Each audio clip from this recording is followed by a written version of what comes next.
injustice. Good morning and welcome to The Focus on Success 105.3 FM. I am Deji Owotumi. Joining me to discuss the challenges in Nigeria's criminal justice system is a human rights activist and executive director, Center for Justice, Mercy and Reconciliation, Reverend Hezekiah Olujobi. Good morning and welcome to The Focus. Thank you very much, Owotumi Nunu. Owotumi. Deji Owotumi. Deji Owotumi. Yeah, Owotumi. I've been trying to figure out what actually the meaning of Owotumi. Is it Owotumi Nunu or Owotumi Lara? The latter one. The latter one. Okay, that's good. So thanks so much for having me in on the studio this morning. To the listener at home, we say you're welcome. Thank you very much. So let's dive right in. This is a topic that is dear to your heart, I understand. The challenges of the criminal justice system in Nigeria. You know, according to Amnesty International, majority of inmates, up to 65%, are usually awaiting trial. Some wait for up to 10 years, and the lack of legal representation worsens their issues. What do you make of this? Well, I've said that it's a systemic issue. There are a lot of factors that leads to all these delayed in trials in the criminal justice system. And the problem is persistent because nobody cares much to do research to find out what are the causes for this delay in trials. And this pattern, when you look at if not even Nigeria alone, across, the pattern seems to be the same. But 65% of inmates are waiting trial. That's more than half. Yeah, that's more than half. So it is the system that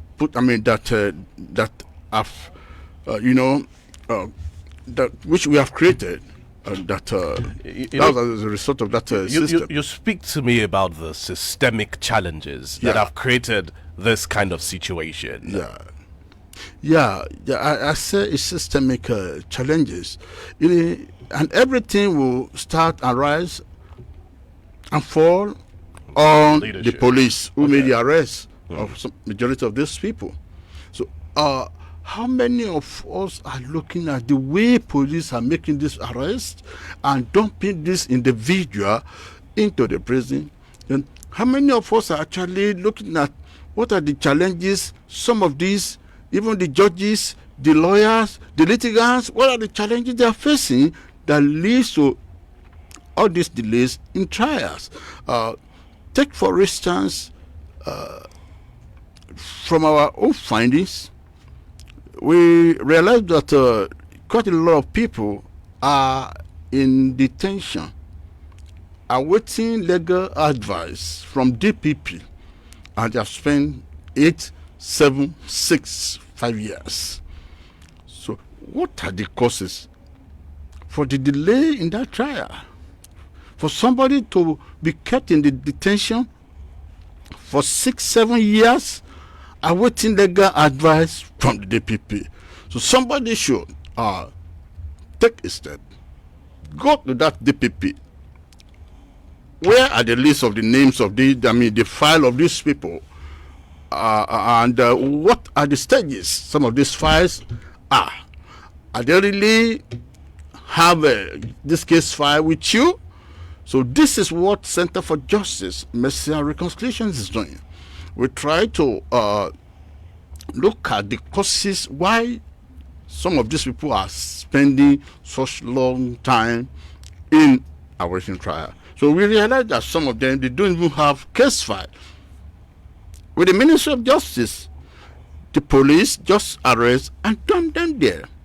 Some could be maybe they have issue with somebody and he says, I'm going to deal with you. Some powerful individual. I'm going to deal with you. The next thing, he gets police to deal with him or with her. And then before you know it, the person finds himself in the prison. The normal things that should be done are neglected. What are those normal things that should be done? Okay. We'll get to that. Okay. Torture and forced confessions. Yeah.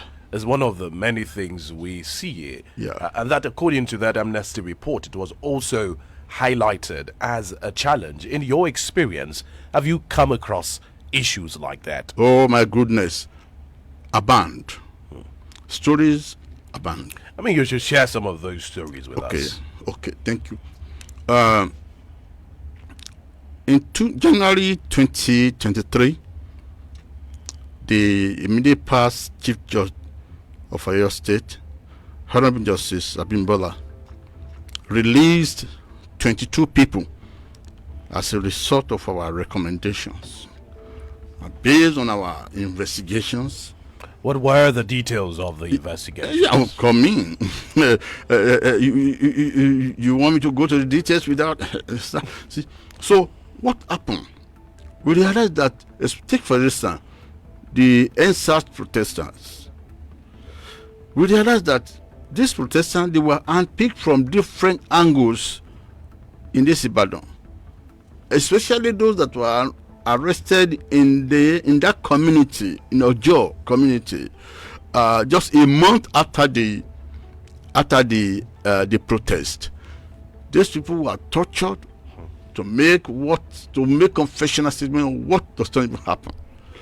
The simple logic we explore is, where were you arrested? Where were you arrested? How were you arrested? We realized that all of them, they were arrested at the different places, different locations. So how do you now say that these are the people that bombed the police station, that killed the policeman?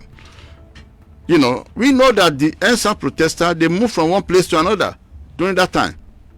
So keeping those people in that prison, we believe that, we conclude that no, it is injustice. And the Honorable Justice, and the panel reasoned to our submission on that. And those people were set free. Another case. There was a case of these 5 people. They were arrested from different places. One was arrested at Lagos or Efalomo. The other one was arrested. One was arrested at Lagos in April 2013. The other one was arrested in Ibadan in December 2012. The other 3 were arrested at Ogbomoso in May and June 2013.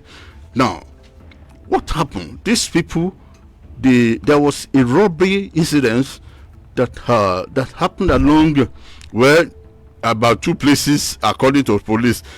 They said the robbery incidents happened along Ogbomoso to Oyo around 8 o'clock. Another report says the robbery incidents happened in the house of that man, and the armed robber took his jeep away.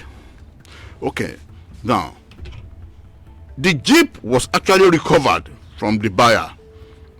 The buyer and other 5 people were arrested, and lo and behold, about 11 of them were charged for that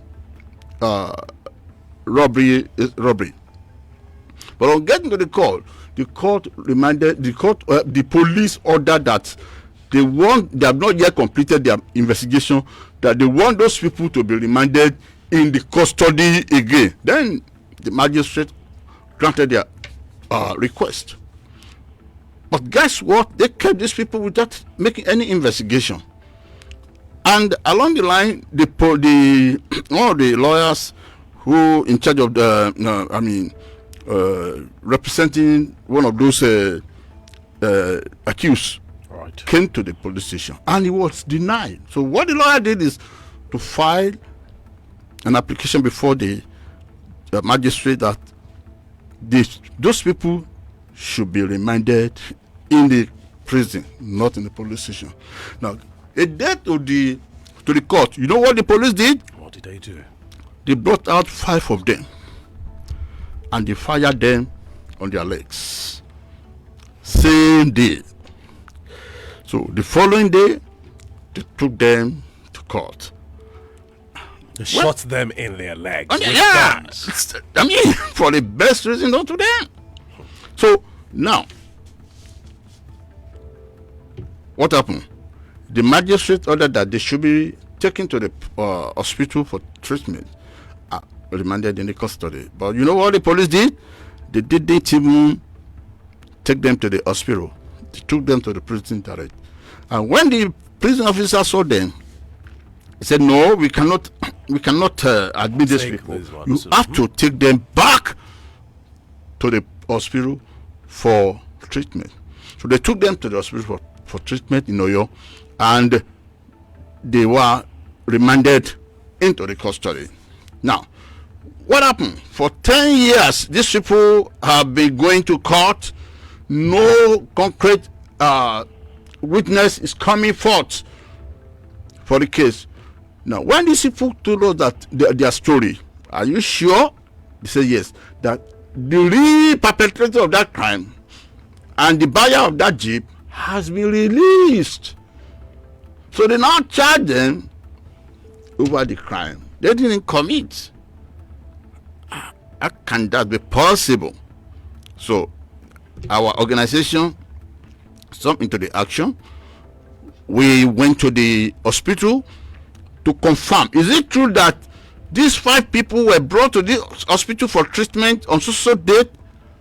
After it took them almost 2 or 3 months before they could trace the file and concluded that yes, it is true that they were brought to the hospital for treatment and they removed their bullet wounds on so day before they were remanded into the custody. Okay, we went to the prison. Please, what was the health status of these people before their admission? Right. They said, oh, they came with fresh bullet wounds. Okay, what else do we need? So evidence began to mount at that point. Yeah. So if you look at that system, you see that the judge or the magistrate always dance to the tunes of the police. But how far are how truth are some of these reports?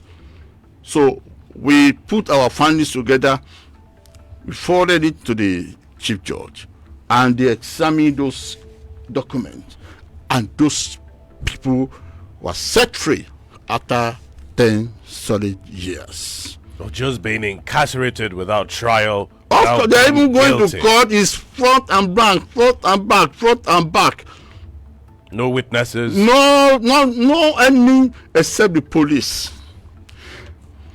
So there are a lot of cases are banned. You know, you mentioned a very vital thing earlier. You said it appears that as a society we ignore these issues. And is it not because it's the poorest of the poor that this happens to? Of course. Those who have no connection, those who cannot pick up their phone to call someone. They are the victims. In the highest places. Okay.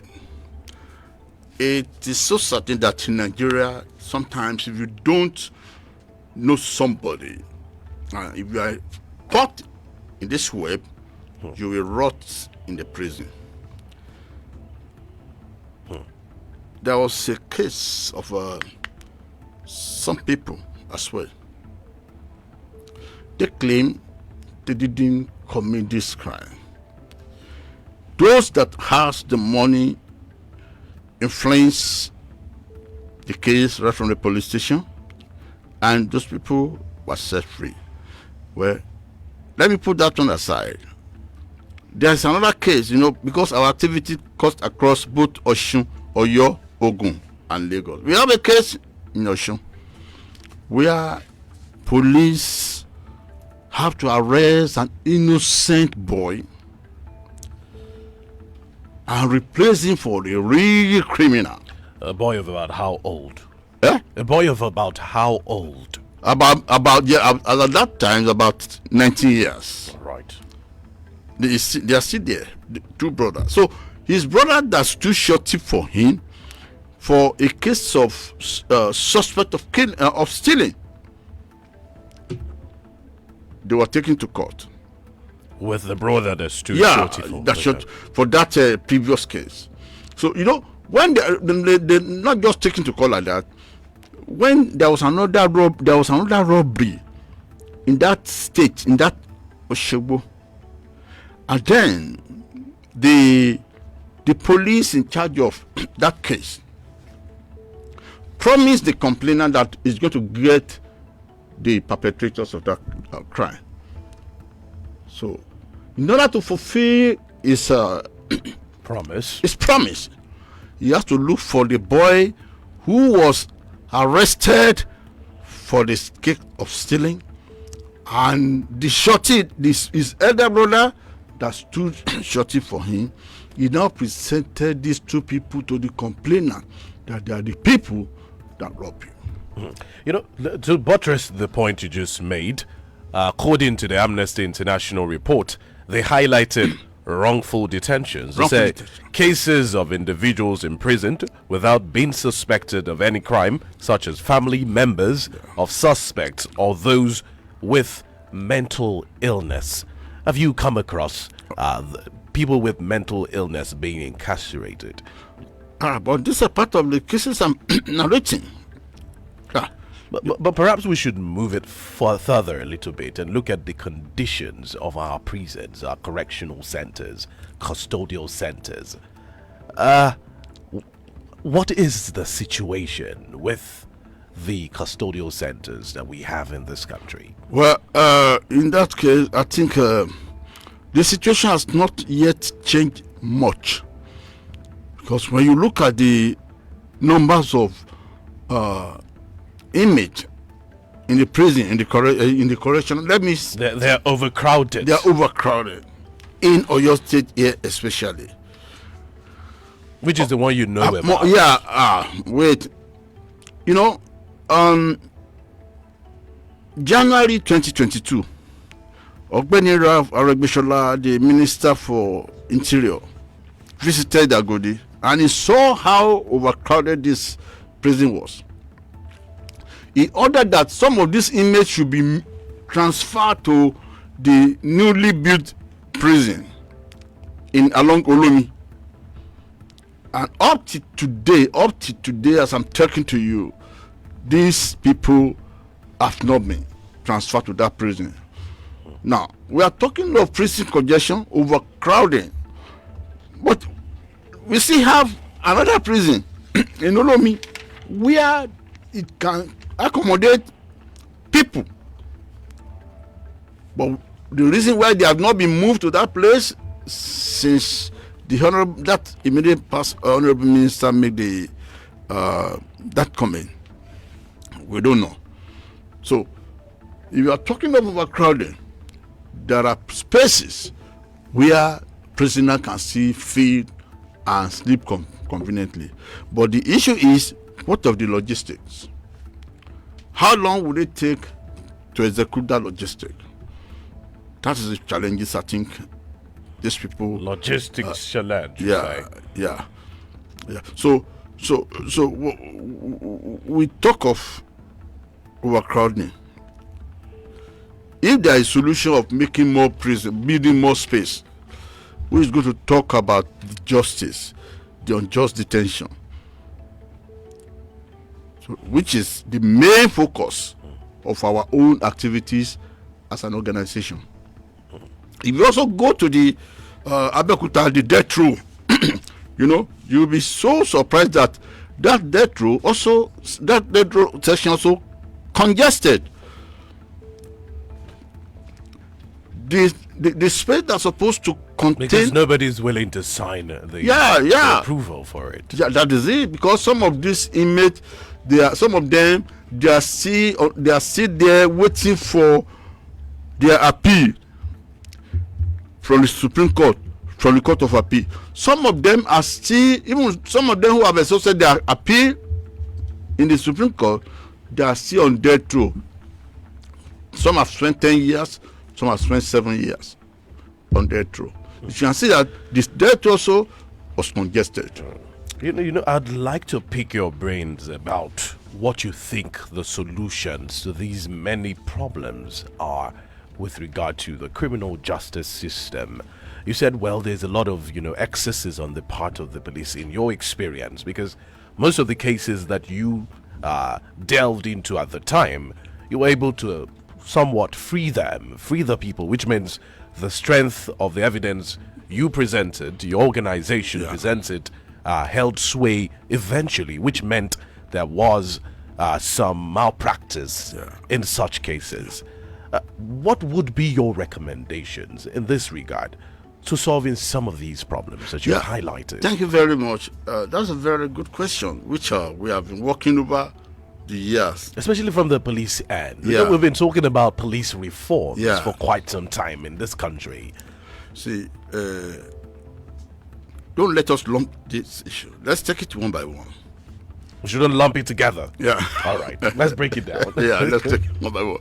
You see, number one,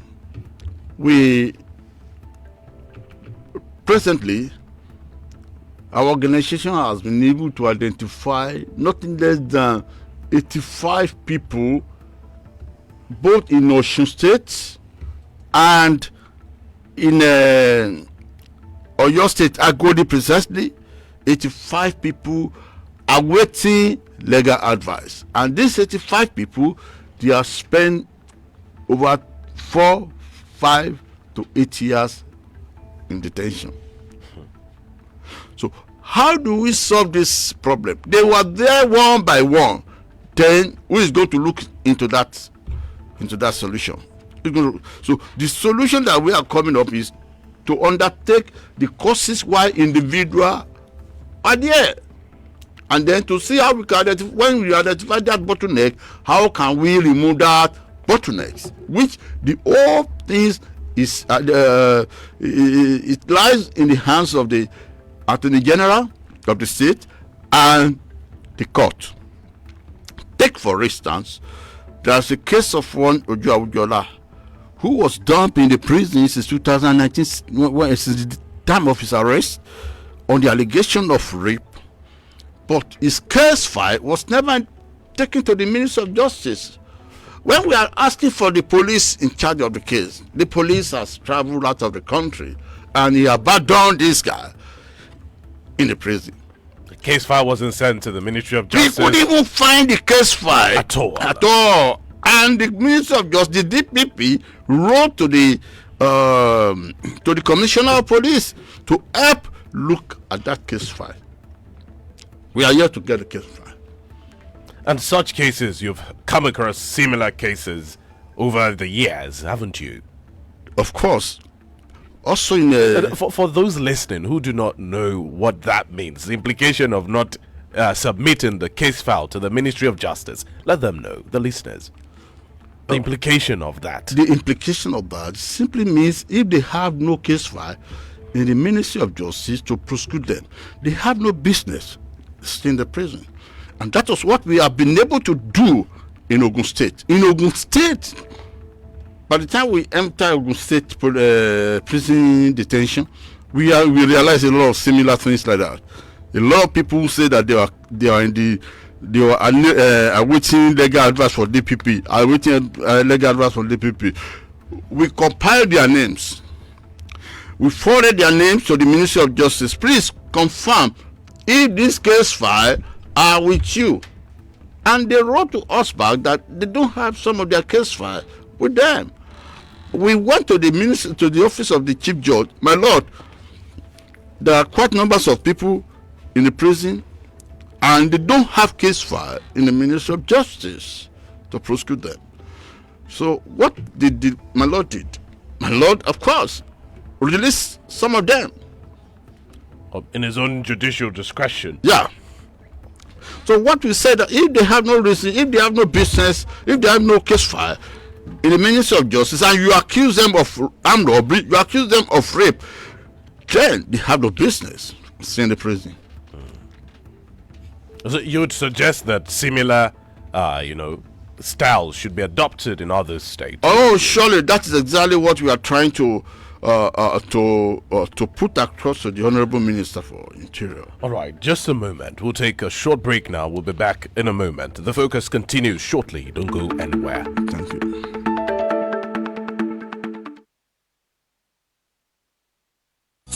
rìn lọ́kùnkùn kò lè mọ̀ àfọ́jú. gbogbo ẹ̀yin èèyàn wa nílùú Ìbàdàn àti gbogbo ìlú tó yí ìlú Ìbàdàn pọ̀. Charity Eye Care Foundation ló rán mi sí yín. wípé nínú gbogbo ẹ̀yà rẹ̀ dá pàtàkì lójú jẹ́. èyí ló mú àjọ Charity Eye Care Foundation máa pe gbogbo ẹ̀yin tó bá ní àdójúkọ àti ìpèníjà nípa ojú láti darapọ̀ mọ́ ètò àyẹ̀wò ojú. eléyìí tó ń lọ lọ́wọ́lọ́wọ́. ẹ ti ń béèrè fún. gbogbo ẹni tó bá ní àdójúkọ tàbí ìpèníjà nípa ojú. ẹ darapọ̀ mọ́ ètò àyẹ̀wò ojú yìí. pẹ̀lú 1,000 naira péré owó káàdì. reading glasses wà nílẹ̀ rẹpẹtẹ. fún gbogbo ẹni tó nílò rẹ̀ lọ́fẹ̀ẹ́. ọ̀fẹ́ tún ní àyẹ̀wò. fún gbogbo ẹni tó fẹ́ jẹ àǹfààní àyẹ̀wò. àti ìtọ́jú ojú yìí. fún ìrọ̀rùn gbogbo olùkópa. ó yẹ ẹ máa bọ̀ ní. nọ́mbà 94 opposite Unity Bank Penny Concert Building ìyànàgbẹ́lẹ̀ bus stop nítòsí olówó tí fowó ṣàánú shopping complex Ìwó Road nìbàdàn. bẹ̀rẹ̀ látago mẹ́sàn-án àárọ̀ di aago mẹ́rin ìrọ̀lẹ́ lójoojúmọ́. kúrẹ́rì àlàyé pé 0905-444-8444 lẹ́ẹ̀kan sí 0905-444-8444. ojú wa kò ní ìrẹ́lẹ́dẹ̀ wá o. ìgbésẹ̀ làmí ẹ̀. Money, property, and real estates.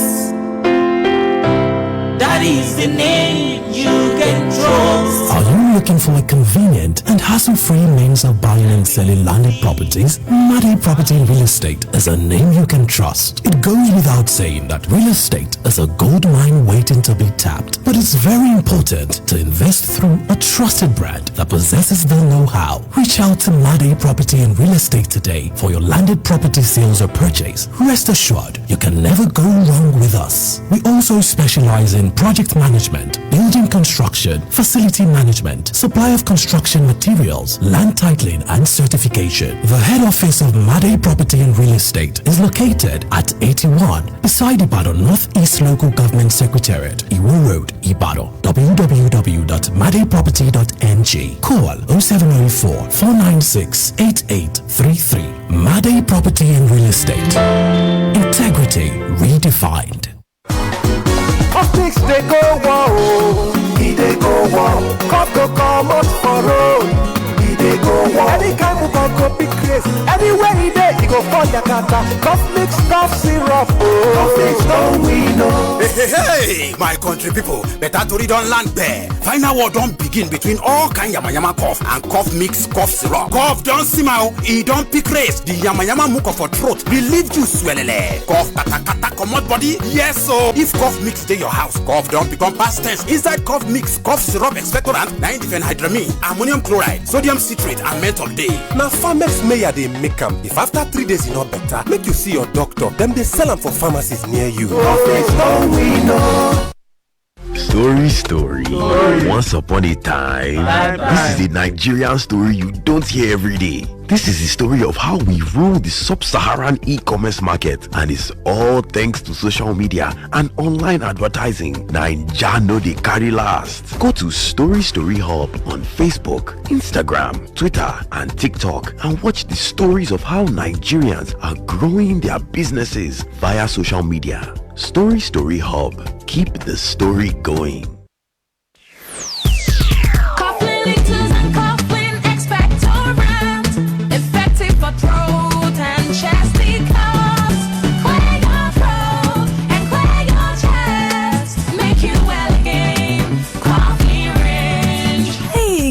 Betsy. Good day, Jane. I can barely hear you. Your throat and chest hurting you? Yes. Relieve your bad cough with Dr. Mayer's Coughlin range. Coughlin Link Test and Coughlin Expectorant for throat and chesty coughs. Whichever you choose, relief is on the way. But ensure you always read the label first. Dr. Mayer's Coughlin contains diphenhydramine hydrochloride, menthol, sodium citrate, ammonium chloride, and chlorpheniramine mylate. Manufactured by Vital Biotics Nigeria Limited. If symptoms persist after 3 days, see your doctor. This is Success 105.3 FM Ibadan, keeping you on top of the world.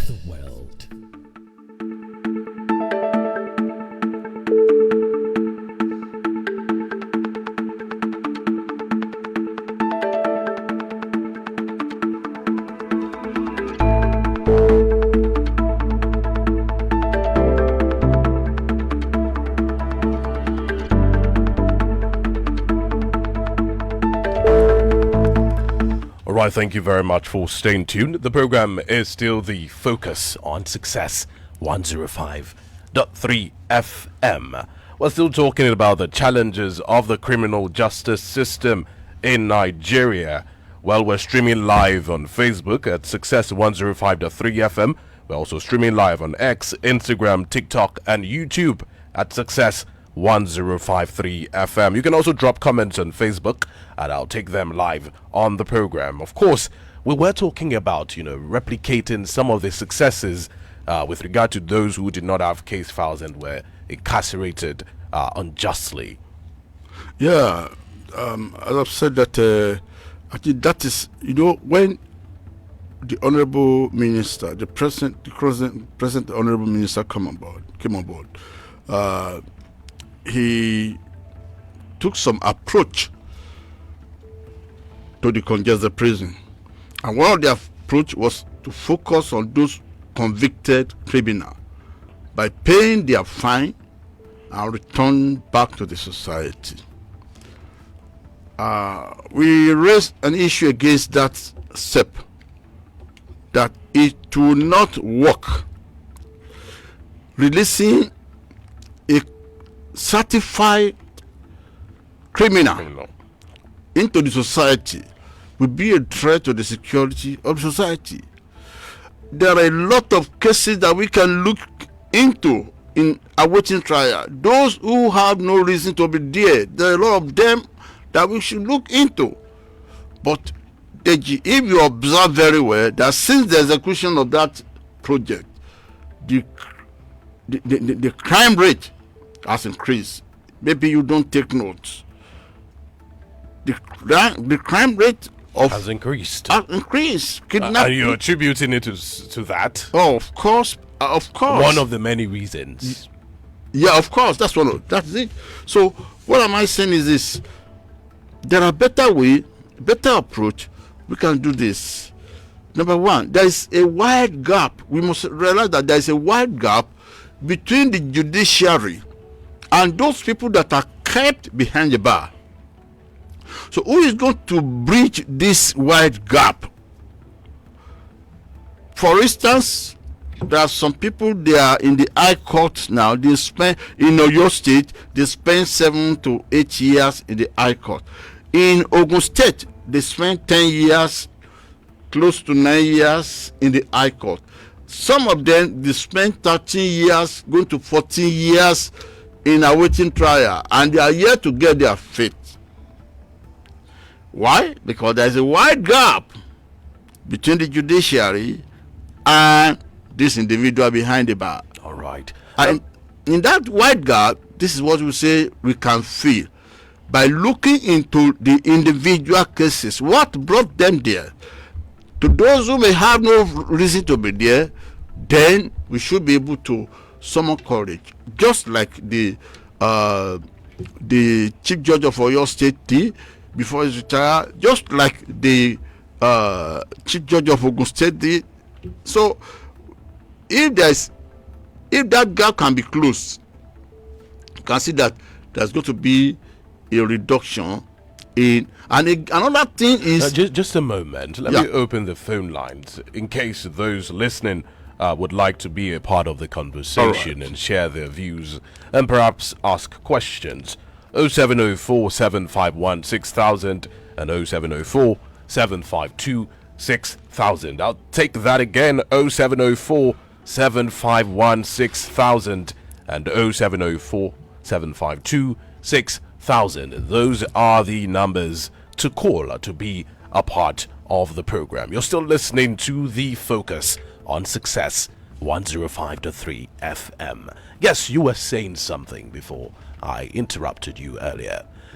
Miscarriage of justice with regard to those on death row. Yeah, as I've said, see, what we are undertaking is an initiative to see how people can have a better access to a better criminal administrative justice. Presently, we have 8 solid cases of wrongful conviction. And some of these cases, you look at the system, as you said earlier, that it was created by systemic failures and gaps. When a suspect is arrested, perhaps there are 5, there are 4. Before they can be arraigned, they must have experienced torture, and must have made confessional statement in regard to that crime. Now, in a situation where a suspect is being convicted solely on confessional statement, and yet he says that he didn't commit that offense, then let us give it a second look into such case. There's this case of John Obina and versus the state. In that case, there were 3 that were arrested: the John Obina and 2 young boys at age 17 as at then. What was their role in that? What was the connection? These 2 boys, their father runs hotel in Ibadan, in Ikotedo precisely, and of course their father had issue with the police, and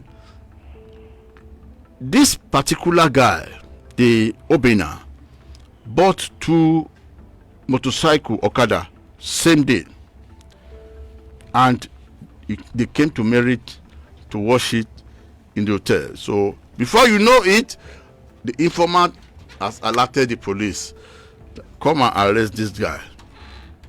Ask him, how did he get money to buy 2 Okada same day? So the police came, he was arrested, many people were arrested, and then by the time they go to the police station, Obina said he robbed passenger of Ifeshinashi by drugging pure water to them. Then in that case, the police have to torture these young boys to confess that they are the one that sold the pure water, drug pure water to the passenger in the Ifeshinashi. Okay, about a week after, the police got hint that there was a robbery incident along Green area, and they now try to link them with the robbery incidents. But the robbery incident at Green GUO was armed robbery, which took place in the night, and none of those people identify these people as the robbers of that GUO. So the question still remains: where did he get money to buy 2 motorcycles at the same day, on the same day? He could not give a satisfactory answer to that. So eventually,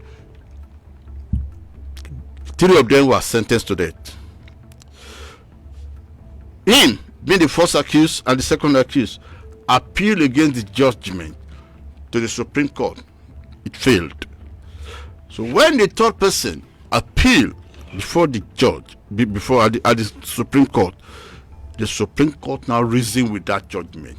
They evaluated that all those scenarios, the so-called confessional statement they made, and the court ruled that nullified the entire process of the lower court that convicted them, and Nweze was released. So the father of Obina came to try to us to save him and save his son. We obtained the judgment of the Supreme Court that freed Nweze to see what actually happened. By the time we read through the judgment, we realized that really they may have no cause to have committed that crime. So we brought the attention of the governor and the board of mercy to that judgment, and the guy was set free. After many years, then after 18 years, so John Obina, we took up his case. He was set free January this year after 22 years behind the bar. There was another case of a man who has spent 26 years before he gained his freedom. The man was convicted on murder of his wife, of his girlfriend. But this man kept saying that he is innocent of the crime, that he didn't know, he didn't commit the crime. As usual, we do evaluation of the whole proceedings. So during the reading, listening to you, just a moment, isn't it because some of these people do not have access to legal aid and cannot afford good legal representatives? Isn't that a major factor? Yeah. There are a lot of factors that constitute to the. Share some of those factors. With me. Part of the factor is police misconduct, poor legal representative, and then juries, that is the judges who have made up their mind what they want to do. So then witnesses who are not honest enough in their testimonies. So these are the factors that leads to then lack of thorough investigation. Of course, these are the factors that leads to this wrongful conviction. So in the case of that matter, I'll tell you, his appeal fell to the Supreme Court. But during the reading of that Supreme Court judgment, we stumbled at the case of a dissenting judgment that rubbished the entire views of those the previous court. And of course, we look at it, alas, it was a dissenting judgment. But we brought up that dissenting judgment, we expand on it, and eventually the man was set free after 26 years. After 26 years? After 26 years. 26. That's a lot in a man's life. Yeah, after 26 years. A lot of cases like that, by the grace of God, we have facilitated 20 cases of wrongful conviction. Yeah, and we still have another one now pending before the table of the government. Just a moment. You mentioned that this is a global phenomenon, that it's not just Nigeria. It's a global phenomenon. But we hear cases of that happening in the United States, for example. But we hear of compensation after wrongful incarceration. Here in Nigeria, it does not exist. We try all those, we try as well. Fair compensation. Even the person that you want to advocate for fair compensation for, who is not ready, will you be advocating for ghost to be compensated for what he has done, what he has suffered? Then they told us that it's unconstitutional, that it's not unconstitutional. So which means Nigeria still has a long way to go. So we need some legal, amendments in that regard. Oh yeah, that was it. I know you work closely with lawyers. Are there some legal amendments that you'd suggest with regard to overhauling our criminal justice system? Are there specific areas? Yeah, we are doing work on that, but finance is one of the major challenges we are having, because to engage lawyers, set of lawyers to do all this writing and then to push it to the lawmakers, it takes a lot. But we will get there. We will get there. What's the collaboration between people who are involved in organizations like yours who are involved in this not-for-profit advocacy, as it were? Do you collaborate with other organizations of like minds?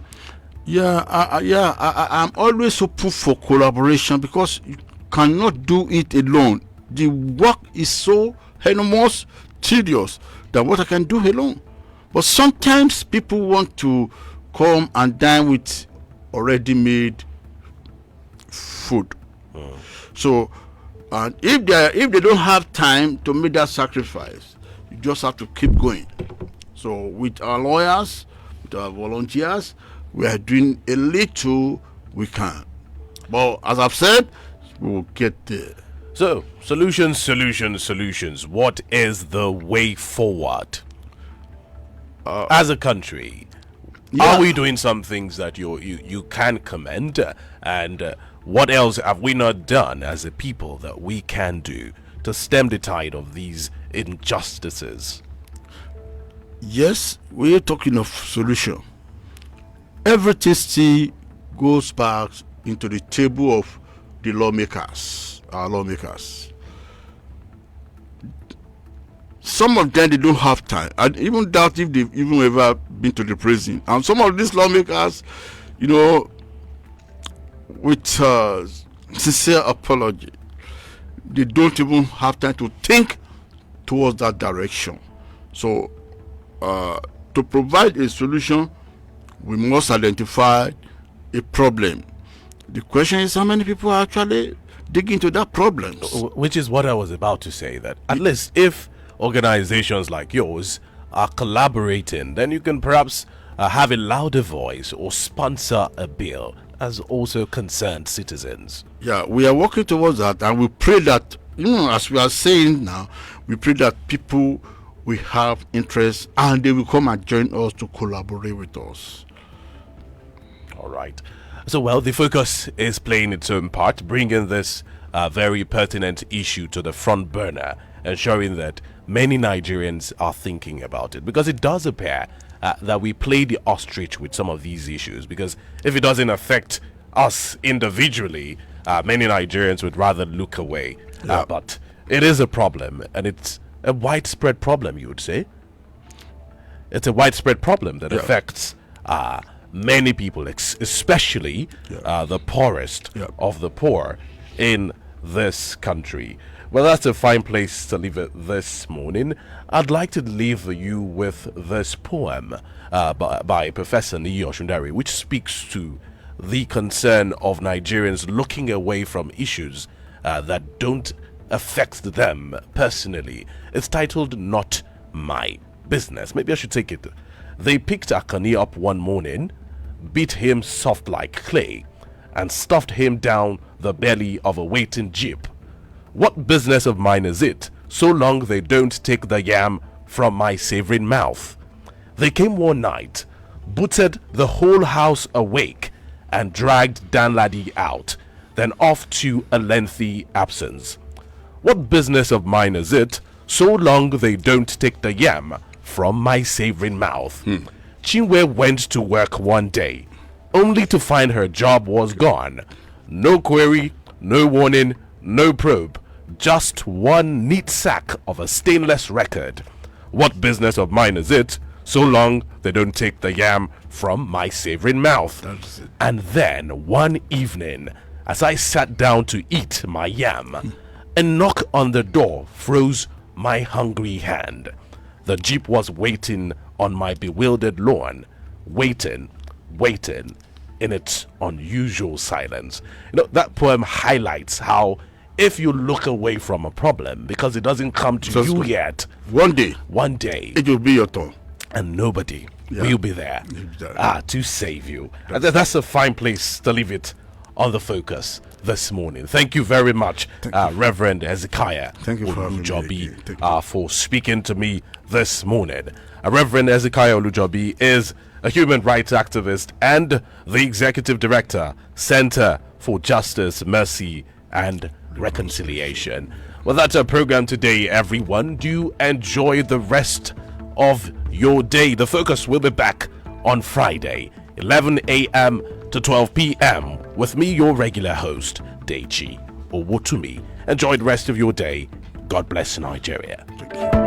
Thank you for